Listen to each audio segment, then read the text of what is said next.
Segundo Reis 13, diz o texto: no ano 23 de Joás, filho de Acasias, rei de Judá, começou a reinar Jeoacás, filho de Jeú, sobre Israel e Samaria, e reinou 17 anos. Fez o que era mal aos olhos do Senhor, porque seguiu os pecados de Jeroboão, filho de Nabate, que fez pecar Israel, não se apartou deles. Pelo que a ira do Senhor se acendeu contra Israel, o qual Deus, na mão de Azael, rei da Síria, e na mão de Ben-Hadad, filho de Azael, todos aqueles dias. Porém, Jeoacás suplicou diante da face do Senhor, e o Senhor ouviu, pois viu a opressão de Israel, porque os oprimia o rei da Síria. E o Senhor deu um salvador a Israel. E os filhos de Israel saíram de debaixo das mãos dos sírios e habitaram nas suas tendas, como dantes. Contudo, não se apartaram dos pecados da casa de Jeroboão, que fez pecar Israel, porém andaram neles, e também o bosque ficou em pé em Samaria. Não deixou a Jeoacás mais povo, senão só 50 cavaleiros e 10 carros, 10.000 homens de pé, porquanto o rei da Síria os tinha destruído e os tinha feito como pó, trilhando-os. Ora, o mais dos atos de Jeoacás, tudo quanto fez, seu poder, porventura, não estão escritos no livro das crônicas dos reis de Israel? E Jeoacás dormiu com seus pais e o sepultaram em Samaria, e Jeoás, seu filho, reinou em seu lugar. No ano 37 de Joás, rei de Judá, começou a reinar Jeoás, filho de Jeoacás, sobre Israel em Samaria, e reinou 16 anos. Fez o que era mal aos olhos do Senhor, não se apartou de nenhum dos pecados de Jeroboão, filho de Nabate, que fez pecar Israel, porém andou neles. Ora, o mais dos atos de Jeoás, tudo quanto fez mais, e o seu poder, com que pelejou contra Amazias, rei de Judá, porventura não estão escritos no livro das crônicas dos reis de Israel? E Jeoás dormiu com seus pais, e Jeroboão se sentou no seu trono, e Jeoás foi sepultado em Samaria junto aos reis de Israel. Agora vem o verso 14, Eliseu estava doente da sua doença de que morreu, e Jeoás, rei de Israel, desceu a ele, chorou sobre o seu rosto e disse: meu pai, carros de Israel e seus cavaleiros. E Eliseu lhe disse: toma um arco e flechas. Tomou um arco e flechas. Então disse ao rei de Israel: põe a tua mão sobre o arco. E pôs sobre ele a sua mão. E Eliseu pôs as suas mãos sobre as mãos do rei. E disse: abre a janela para o oriente, e abriu-a. Então disse Eliseu: atira, e atirou. E disse: a flecha do livramento do Senhor é a flecha do livramento contra os sírios, porque ferirás os sírios em Afeca até os consumir. E disse mais: toma as flechas, e tomou-as. Então disse ao rei de Israel: fere a terra. E feriu-a 3 vezes e cessou. Então o homem de Deus se indignou muito contra ele e disse: 5 ou 6 vezes a deverias ter ferido. Então feririas os sírios até os consumir. Porém agora só 3 vezes ferirás os sírios. Depois morreu Eliseu, e o sepultaram. Ora, as tropas dos moabitas invadiam a terra e entraram à entrada do ano.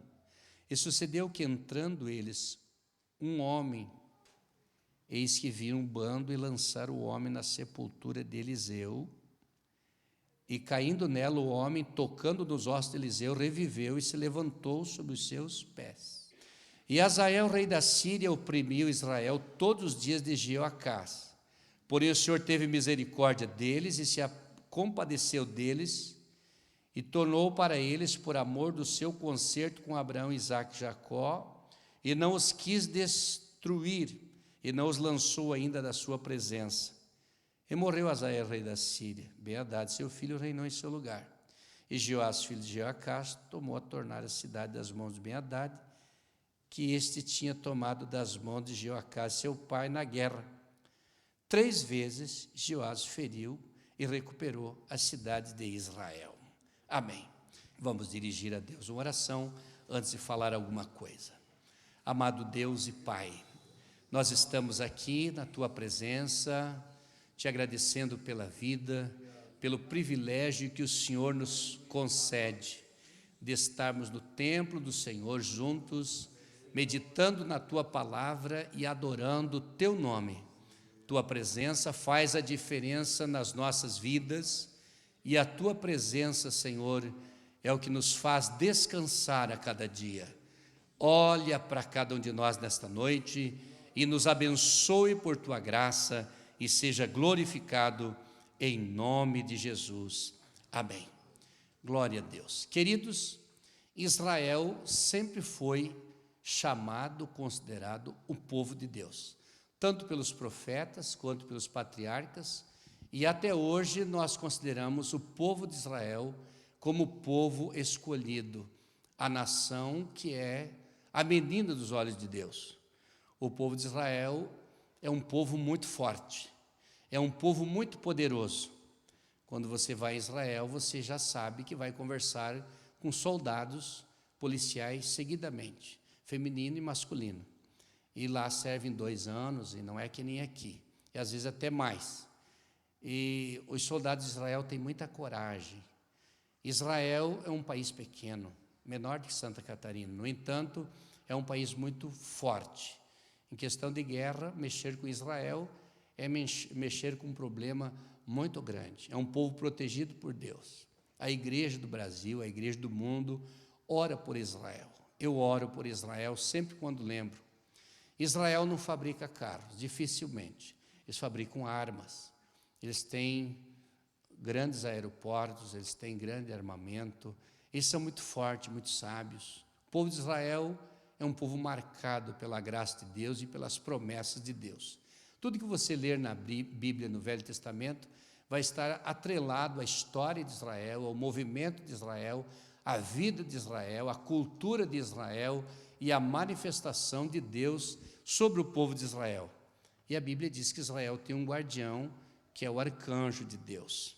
Quando estava lendo esse texto para uma sucinta meditação, me veio ao coração esse texto do capítulo 13, porque está uma parte histórica muito grande da Bíblia Sagrada e dessa nação, contida somente aqui nesse capítulo, visto que cita o início do governo de um rei, do reinado, até o fim, de pelo menos uns 2 ou 3 reis.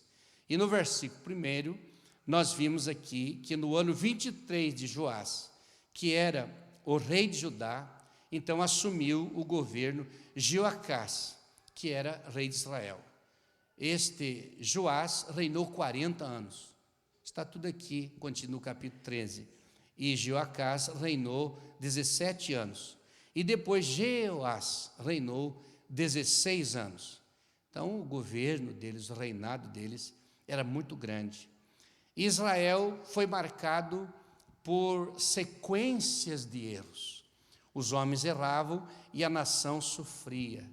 Os reis de Israel, nesse texto, pecaram muito contra Deus. Eles foram levados pela idolatria e adoravam os ídolos e ofereciam sacrifício aos ídolos. Ofereciam animais, mas ofereciam gente também. E faziam outras ofertas ou oferendas para os ídolos. Portanto, o povo de Israel oscilava muito na questão de adoração. E nós aprendemos que Deus não reparte a sua glória com ninguém e Ele quer ser adorado. O homem foi feito para adorar a Deus, para servir a Deus de verdade. E quando o povo de Israel parava de adorar a Deus, Deus se entristecia com eles, porque eles abandonavam ao Deus verdadeiro e iam após outros deuses. E Deus queria chamá-los para a adoração. E esta sequência de erros dos reis de Israel, levados para a idolatria, a desobediência, levou a nação a pecar, levou a nação a sofrer, levou a nação à escravidão. Os erros de uns levam outros à consequência. O erro dos reis, os erros dos reis levavam toda a nação a sofrer. E Deus queria abençoar a nação. E a nação estava sofrendo por causa dos erros da sua liderança, que eram os reis de Israel. Pelo menos aqui 2 reis que passaram e um terceiro que entrou e não terminou seu governo dentro do capítulo 14, todos eles estiveram envolvidos na idolatria, na desobediência e forçando a nação a pecar. E outra coisa, quando eles faziam um pacto com Deus, eles precisavam obedecer. Mas eles faziam um pacto e quebravam o pacto. Obedeciam em partes e em partes não obedeciam. Eles não abandonavam totalmente os pecados que eles sempre faziam. Vamos adorar a Deus, vamos fazer um concerto, mas vamos manter os baalins. Vamos adorar a Deus, vamos fazer um concerto, mas vamos manter os bosques. Vamos manter aquelas ofertas que são contra Deus, são para outros deuses. E não se apartavam dos pecados. O concerto que Deus queria de Israel não era um concerto pela metade. Deus queria um concerto total. Nós aprendemos que Deus quer conosco um concerto total. Ele não quer só a metade da gente. Ele não quer só o coração. Ele quer tudo. Ele quer nós inteiro. Servir a Deus de corpo, de alma e de espírito. Viver e servir a Deus de verdade. E o povo de Israel tinha esse problema. Quando eles acertavam uma coisa, eles caíam uma outra. E por essa razão vinha castigos. Quando estavam no Egito, a desobediência do povo fez sofrer muito ao sair e andarem pelo deserto. Quanto sofrimento de sede, de fome, Deus tendo que fazer milagres para sustentar o povo de Israel. No Egito serem açoitados pelas pragas que aconteceram lá. E depois segue, nem o próprio Moisés não chegou na terra prometida, porque Deus disse, toca na rocha, e tocou com ira, e assim por diante. Tem algumas vezes que Moisés errou ali, pelo menos 3 vezes, eu já falei numa outra ocasião. Mas Deus deu um Salvador para Israel, quando este rei foi orar a Deus. O versículo 1 fala aqui do governo desses dois, Jeoacás e Joás. No versículo 2, fala que ele fez o que era mal aos olhos do Senhor. No versículo 3, a ira do Senhor se acendeu, porque quando entristecemos a Deus, Deus se ira contra a gente também.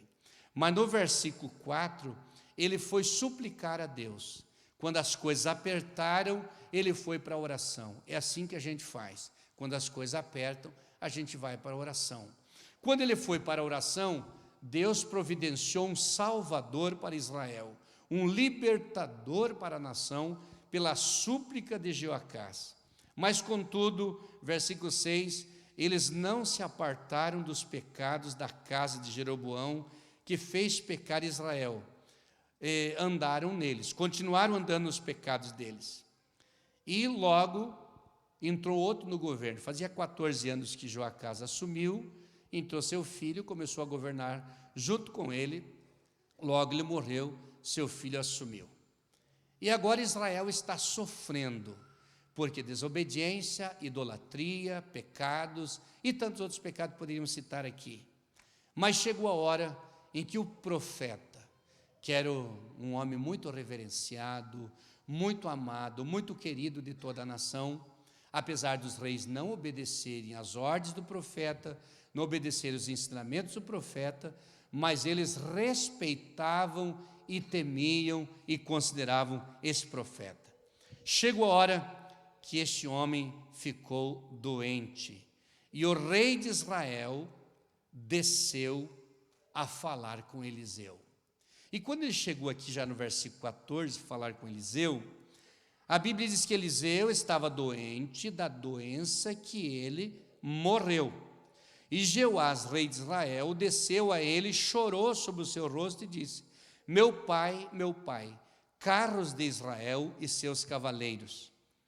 Esse texto repete o que o próprio Eliseu, que agora está velho, está doente para a morte, disse quando Elias ia ser arrebatado. Ele disse, Senhor meu pai, carros de Israel e tal, e ele subiu no redemoinho. Agora o rei diz a mesma coisa para ele. Jeoás diz, meu pai, carros de Israel e seus cavaleiros. Esse dizer na época, que não consegui uma explicação correta do que, era o significado que este alguém já estava quase morrendo. E quando ele considerou o estado de saúde de Eliseu, que estava quase morrendo, ele chorou e ficou muito emocionado porque viu a situação de debilidade que estava o profeta Eliseu. Mas mesmo que o profeta estava para morrer, como morreu nos próximos versículos, a Bíblia diz que o profeta Eliseu aproveitou para marcar a história do rei e também concluir o seu ministério, a sua vida do ministério profético, de uma forma maravilhosa. E ele diz assim: toma um arco e flechas, verso 15, e tomou um arco e flechas. E ele disse ao rei de Israel: põe a tua mão sobre o arco. E pôs sobre eles a sua mão, e Eliseu pôs as suas mãos sobre as mãos do rei. Pegue um arco e flechas, e quando ele pegou, Eliseu colocou as mãos sobre o arco, sobre a flecha, sobre as mãos do rei. Abençoou, suas mãos trêmulas, seus olhos já meio apagados, ele enfermo, mas ele tinha uma bênção grande para alguém que veio lhe visitar. A bênção de Deus estava nas mãos dele para transmitir para esse rei. A nação bagunçada, a nação cheia de problemas, mas como ele veio ao profeta, o profeta tinha alguma coisa divina para passar para ele. Depois diz: agora pega a flecha. Pegou as flechas e abre a janela. Veja que ele disse assim, verso 17: abre a janela para o oriente. Abriu e disse Eliseu: atire, e atirou. E disse: a flecha do livramento do Senhor é a flecha do livramento contra os sírios. Isso é tudo de uma forma magnífica, simbólica, que ele está falando com ele. É uma cerimônia. Abre a janela. Quando ele disse abre a janela, porque pela janela entra o sol, pela janela entra um ar fresco, pela janela entra uma brisa suave. Abre a janela. Poderia ter dito abre a porta. A porta pode abrir por fora e por dentro, mas a janela só abre por dentro. Isso fala de um coração que está prestes a receber uma grande bênção. Abre a janela, abre o coração, que a brisa de Deus vai entrar. Abre o coração, que o vento do Espírito vai soprar. Abre o coração, porque uma luz vai entrar no coração. E ele abriu a janela. E quando se abre a janela para a promessa. Quando se abre a janela para ver longe, para ver o horizonte, para ver as montanhas, para ver longe.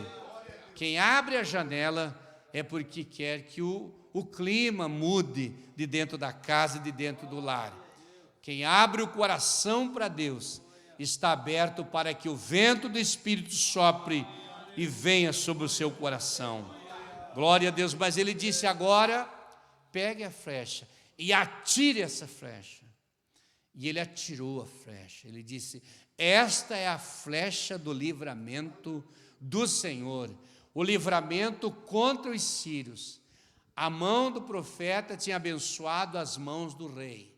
O rei tinha a bênção do arco nas suas mãos para tirar a flecha.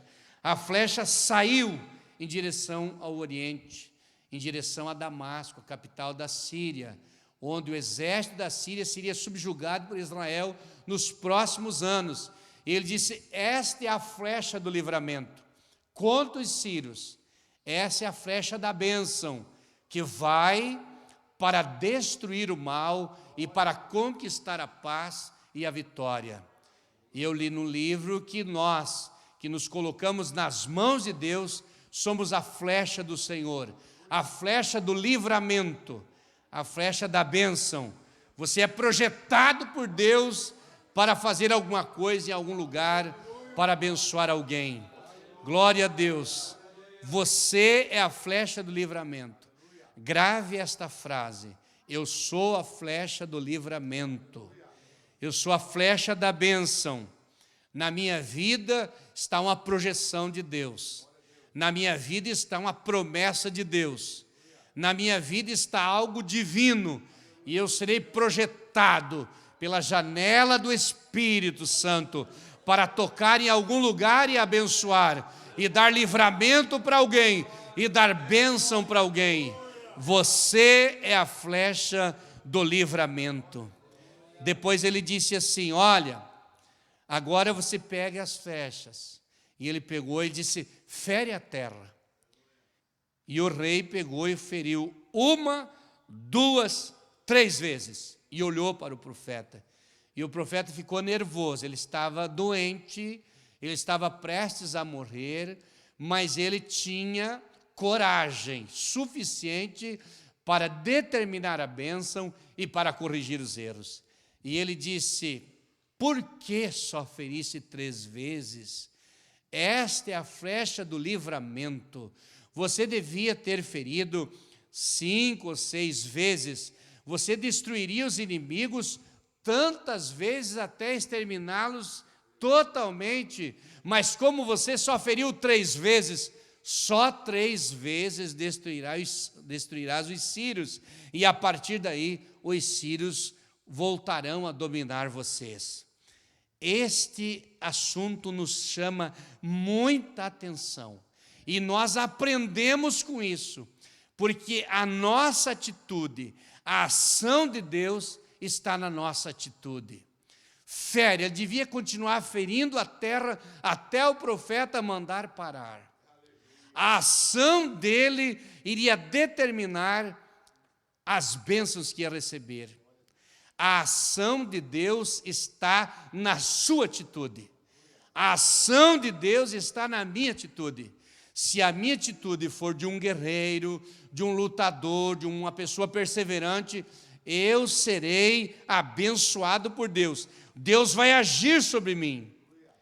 Nós não podemos colocar limite às bênçãos de Deus. Ele limitou, ele feriu 3 vezes.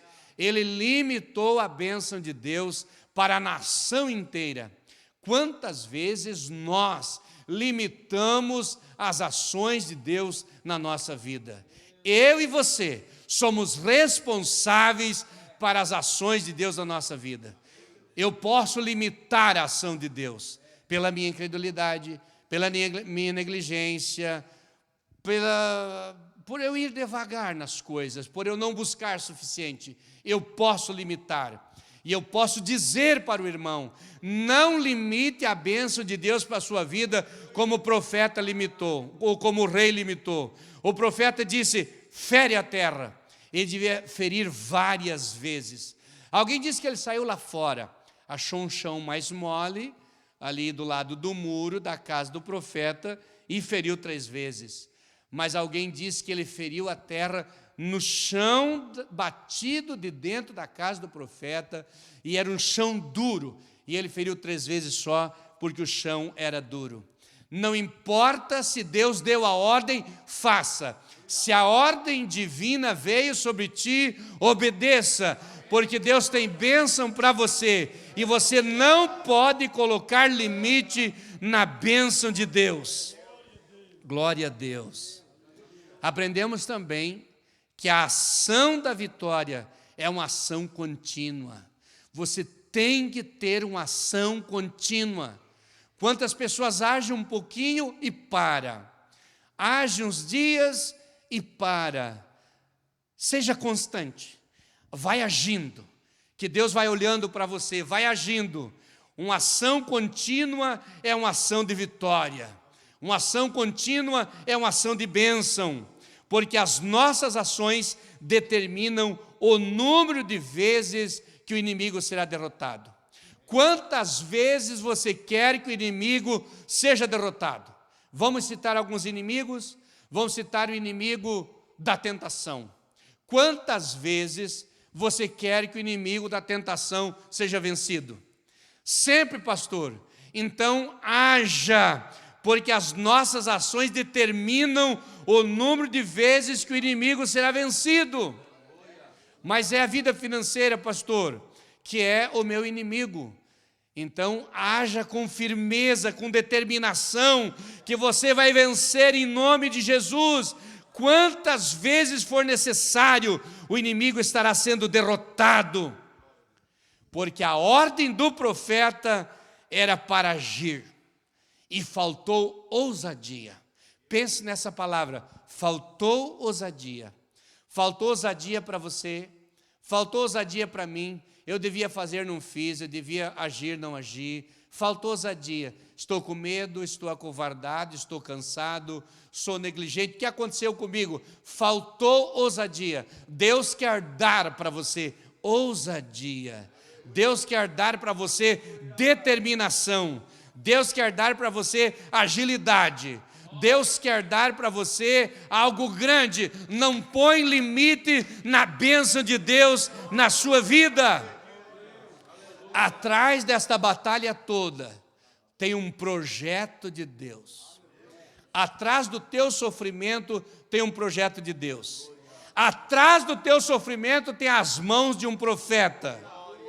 Atrás do teu sofrimento, tem as mãos de Deus. Você é a flecha do livramento. Há um desejo de Deus para projetar a sua vida. Mas você não pode pôr limite às bênçãos de Deus. Eu não quero pôr limite às bênçãos de Deus para a minha vida. Eu quero que Deus faça o que quiser de mim. Eu quero que Deus me use. Eu quero que Deus tenha misericórdia de mim.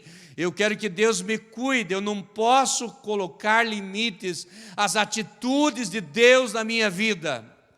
Há poucos dias eu falei aqui sobre a vida financeira. E eu disse para os irmãos aqui, sabe por que muitas pessoas não são abençoadas financeiramente? Porque se Deus der uma loja grande, abençoada e com muitos bons negócios, o primeiro a ser esquecido é Ele.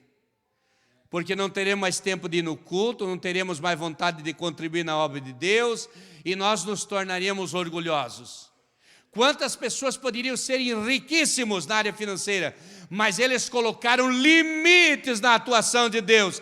Deus quer que abra a janela e deixe a brisa do Espírito Santo entrar. Glória a Deus. Deus quer abençoar. Quantas pessoas colocam limite no seu ministério? Deus dá um ministério do louvor, por exemplo, já pensa que é melhor. Deus dá o ministério da palavra, já pensa que é melhor do que os outros. É o mais sábio, é o mais inteligente, é o mais poderoso. E daí Deus tem que colocar um limite para mantê-lo na sua presença.